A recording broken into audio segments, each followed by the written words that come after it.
طواف کے جب 7 چکر ختم کریں گے پھر بھی استلام کریں گے۔ میری ایک بیلٹ باندھی ہوئی تھی طواف میں عمرے میں، وہ ٹوٹ گئی تو میں نے ذرا آزار بند کو بنا کے باندھ لیا، کوئی بات نہیں۔ میں نے 7 چکر والدہ کے ساتھ عمرے کے پورے کیے، لیکن کپڑا بازو نکالنا استباح بھول گیا، کوئی بات نہیں، سنت کا ثواب نہیں ملا، جرمانہ کوئی نہیں۔ احرام کی حالت میں اگر ہم نے حجر اسود کو بوسہ دیا کوئی حرج نہیں، وہ تو علماء اس لیے منع کرتے ہیں کہ اگر عطر لگا ہو تو نہ دیں۔ تو کندھا ننگا کرنا جو ہے صرف طواف کے چکروں میں ہے، نہ صفا میں ہے، نہ پہلے نہ بعد میں۔ غسل کرنے سے وضو ہو جاتی، اگر آپ نے پہلے وضو کی نیت کی ہے، کلی کی ہے، ناک میں پانی دیا ہے، پھر ہو جاتا ہے۔ کاروبار میں برکت کے لیے بسم اللہ الرحمن الرحیم زیادہ پڑھا کریں۔ جو فوت ہو گئے ان کے لیے طواف کر سکتے ہیں۔ بہرحال اگر شراب پیتا ہے اللہ اس کو ہدایت دے، میں نے بتایا ہے کہ یا مانعو یہ وظیفہ پڑھا کریں۔ زندہ انسان جو معذور ہیں ان کے لیے بھی ہو سکتا ہے۔ کہتے جی کہ جب اللہ نے اپنے خلیل کو حکم فرمایا تھا کہ اعلان کر دیں اذن فی الناس بالحج، تو روحوں نے جواب، تو روح تو پہلے پیدا ہو چکے تھے نا، اللہ نے آواز پہنچا دی۔ تاریخ اسلام پر بہت ساری کتابیں ہیں، علامہ شبلی نعمانی کی بھی ہے، مولانا ادریس خان دہلوی کی بھی ہے، اور حضرت مولانا منظور نعمانی کی بھی، کوئی بھی لے لیں۔ عمرے میں اپنے بال پہ خود اسرا پھیر سکتے ہیں۔ آپ کی کتابیں جو ہیں دروس مکی وغیرہ وہ پاکستان میں ملیں گی انشاءاللہ۔ ہم نے سر منڈوانے کے بعد احرام کھول کے صابن سے نہائے، جب احرام کھل گیا تو اب صابن سے نہائے یا شیمپو سے، کوئی پابندی نہیں۔ نماز جنازہ کے بعد مقتدی کو ہاتھ کب کھولنے چاہیے؟ جب امام سلام پھیر لے۔ مکہ مکرمہ اور مدینہ منورہ میں تمام عدالتوں میں، تمام دفاتر میں فقہ امام احمد ابن حنبل رحمۃ اللہ علیہ پہ عمل ہوتا ہے۔ اگر 2 یا 3 جنازے اکٹھے آ جائیں پڑھے جا سکتے ہیں، کیونکہ دعا جو ہے وہ بڑی جامع ہے، اللہم اغفر لحینا و میتنا و شاہ، سب کے لیے ہے۔ کسی کے گھر اولاد نہیں، اللہ اولاد عطا فرمائے۔ کسی نے اپنی پارٹی کا نام لبیک رکھا ہوا ہے، اللہ ہدایت دے، لبیک یا رسول اللہ تو کہنا ہی جائز نہیں۔ میرا ویزا نہیں تھا، مجھے میقات سے مجبوراً بغیر احرام، اگر آپ مجبور تھے تو دم نہیں ہے، لیکن آپ عمرہ کر لیں طائف سے جا کر۔ الوداعی طواف عمرے میں ہوتا ہی نہیں ہے۔ اگر کوئی آدمی اپنی بیوی کو شرط رکھ کے طلاق دے کہ اگر تم فلاں گھر میں گئی تو طلاق، حنفی مسلک میں ہو جائے گی، باقی ائمہ کہتے ہیں یہ قسم ہے، طلاق نہیں ہے۔ ایک آدمی نے 11 ذی الحج کو احرام کھول دیا،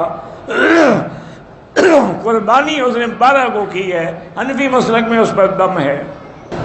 بہرحال جو بچیاں شادی کے قابل ہیں اللہ ان کو خیر کے رشتے نصیب فرمائے۔ میں نے عمرہ کیا اور میری بیوی نے بھی، میں نے ابھی اپنے بال نہیں کاٹے تھے کہ بیوی کے بال کاٹے، کوئی حرج نہیں۔ کعبے سے پہلی نظر کا منع ہے کہ جب آپ اپنے ملک سے یا باہر سے آتے ہیں، جب پہلی نظر پڑے تو جو دعا مانگے انشاءاللہ قبول ہوگی۔ بلکہ بعض روایات میں یہ بھی آیا ہے کہ جب نظر پڑے تو کہیں اللہ اکبر اللہ اکبر اللہ اکبر، اللہم زد بیتک ھذا تشریفا و تکریما و تعظیما و مہابتا و برا و تقوی وزد من کرمہ وعظمہ ممن اعتمرہ وحجہ، یا آپ اپنی زبان میں جو چاہے مانگیں۔ عورت کے پیر پر پتہ نہیں کیا ہونی چاہیے، بھائی نماز نہیں پڑھتے، اللہ نماز نصیب کرے، جادو ہے تو سورۃ البقرہ پڑھ کے دم کیا کریں۔ عمرے کی نیت تو میقات سے کریں گے نا آپ، طواف کی نیت حجر اسود کے سامنے کریں گے۔ اگر عورت کو پاکستان سے آتے ہوئے حیض آ گیا، میقات سے پہلے نیت کر لی، مکے میں رہتے ہوئے ایام سے فارغ نہ ہو، مدینے چلی جائے تو پھر مدینے سے واپسی پر عمرہ کرنا پڑے گا، لیکن ہے غلط بات، اس کو عمرہ کر کے جانا چاہیے تھا۔ میں نے مسجد عائشہ سے احرام باندھ کے عمرہ کیا، ہوٹل میں جا کر احرام کھولنے کے بعد پھر شلوار ڈال لی، پھر سر منڈائے، کوئی حرج نہیں، لیکن ایسا نہ کیا کریں، پہلے سر منڈائیں بعد میں کپڑے بدلیں۔ شرعی پردہ یہ ہے کہ گھر سے ہی نہ نکلے، وَقَرْنَ فِي بُيُوتِكُنَّ، اور دوسرا پردہ یہ ہے کہ اذا سألتموهن متاعا فاسألوهن من وراء حجاب، اگر کوئی پکارے تو دروازے پردے کے اندر سے جواب دیں۔ اور تیسرا پردہ یہ ہے کہ یدنین علیہن من جلابیبہن، اپنی چادر کا پلو کھینچ کے رکھیں۔ اگر عورت بغیر میقات میں حیض کی وجہ سے بغیر احرام کے آگے تو طائف سے عمرہ کر لے ورنہ دم دینی پڑے گی۔ کسی بزرگ سے بیعت ہونا ضروری اس زمانے میں ضروری ہے۔ طواف کے بعد والدہ کی طبیعت خراب ہو گئی، صفا نہیں کر سکے، کمرے میں جا کے احرام کھول دیا۔ بہرحال اب اگر انہوں نے صفا نہیں کی تو صفا کر لیں، اور عورت کا کپڑا کھولنے سے احرام نہیں کھل جاتا۔ اگر ہمیں دم پڑ گئی، ہم نے بکرا لیا تو گروپ والے کھا سکتے ہیں؟ بالکل نہیں کھا سکتے، وہ فقراء مکہ کے لیے ہے، مکہ کے فقیروں کو دو۔ اگر دوران عمرہ احرام سر کے کچھ حصے پہ آ گیا کپڑا، کچھ نہیں ہوتا۔ جہاں سے آپ نے سفر شروع کیا ہے، جب آپ اپنے شہر کے حدود سے نکل جائیں سفر شروع ہو گیا۔ لوگ کہتے ہیں کہ جو خواب بھول جائے جھوٹا ہوتا ہے، یہ گھڑی ہوئی بات ہے۔ غلاف کعبہ پہ نام لکھنا بالکل ناجائز ہے۔ بہرحال جو مطاف میں لوگ ہیں وہ نمازی کے آگے بھی گزر سکتے ہیں، چونکہ ان کا حق مقدم ہے نماز سے۔ وَإِذْ بَوَّأْنَا لِإِبْرَاهِيمَ مَكَانَ الْبَيْتِ أَلَّا تُشْرِكْ بِي شَيْئًا وَطَهِّرْ بَيْتِيَ لِلطَّائِفِينَ وَالْعَاكِفِينَ وَالرُّكَّعِ السُّجُودِ۔ نماز والوں کا ذکر بعد میں ہے، طواف والوں کا پہلے ہے۔ بیٹی کا نام ہم نے ارم رکھا ہے، ٹھیک ہے۔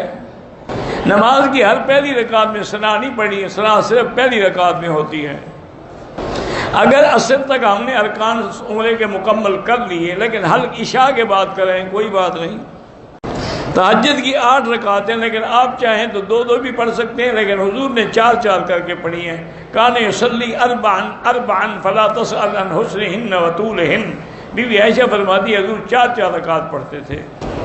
نماز جنازہ آہستہ پڑھنی چاہیے۔ بریلوی حضرات جو کھانا سامنے رکھ کے ختم دلاتے ہیں یہ بدعت ہے، اور کھانا اچھا ہو تو ختم دیتے ہیں، سوکھی سوکھی روٹی پہ کبھی ختم نہیں دیتے۔ آپ تجربہ کر لیں، کبھی ان کے آگے کھٹی لسی رکھیں اور کھٹی دال اور باجرے کی روٹی کا ختم پڑھو، مجالے جو پڑھیں گالیاں دے کے اٹھ جائے گا۔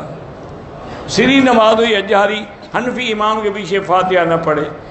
استخارہ کرنے کا طریقہ یہ ہے کہ 2 رکعت سنت پڑھ کے اسی نیت سے پھر وہ دعائے استخارہ مانگے، اللہم انی استخیرک بعلمک واستقدرک بقدرتک۔ مجھے حج کرنا ہے، میرے بچے چھوٹے ہیں، میں نانی کے پاس چھوڑ سکتی ہیں۔ میں دبئی سے آیا ہوں، لوگ غصے میں طلاق طلاق طلاق کہہ دیا، بہرحال وہ 3 طلاقیں ہو گئی۔ طلاق غصے میں دی جاتی ہے، محبت میں کوئی بھی نہیں دیتا۔ بہرحال امام ابو حنیفہ رحمۃ اللہ علیہ جو تھے وہ توحید کے بھی امام تھے الحمدللہ۔ ہم نے طواف الوداع کر لیا تھا، واپس چلے گئے جدہ، فلائٹ کینسل ہو گئی، مکہ آ گئے۔ بھائی عمرے پر طواف الوداع نہیں ہوتا، واپس آ گئے اچھی بات ہے، اور طواف کرو۔ نفلی طواف ہو اس میں بھی عورت کپڑا آگے لٹکا کے رکھے۔ گھر دم کا گوشت اپنے گھر والے بھی نہیں کھا سکتے، مکے کے فقیروں پر تقسیم کیا جائے۔ گھوڑی کا دودھ جو ہے علاج کے لیے پی سکتے ہیں۔ جیسے اب بندہ ہے اس کو خیال ہے کہ احتلام ہو گیا تو کپڑے دیکھ لے، اگر اس پر پانی کا اثر ہے تو ہوا ہے ورنہ نہیں ہوا۔